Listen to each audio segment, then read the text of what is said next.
Yung headband niya, akala niya shades, tapos ginanon niya, ang dilim daw. Ang dilim. Naku, Diyos ko.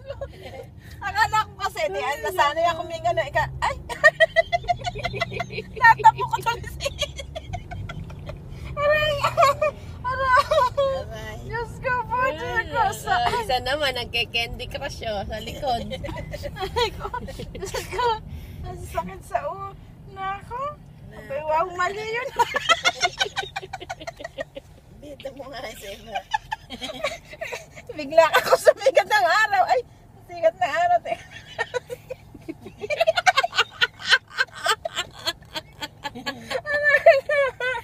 Aray ko, Diyos ko.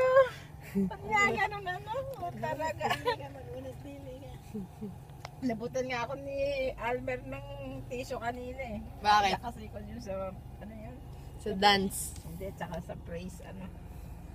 Ayan na, kasi sobrang pray ko. Thank you lot. Ay, nako, papasok sa ano eh. Basta maraming salamat. Lahat. Diba, ako kahit hindi ko naintindihan yun, alam kong pray na yun eh, gano'n. Aray ko, Diyos ko po. Yung mic ni kami, ano, gano'n, naalala ko yun. Naiyak talaga ako doon sa, ano na yan? Talagang madilim na. O, dali, ulitin mo yung ginawa. Kasi, ito po, sabi ko, biglang sumikat yung araw. Ay, alam mo nyo naman, ang mata ko. Ay, ang sikat ng araw.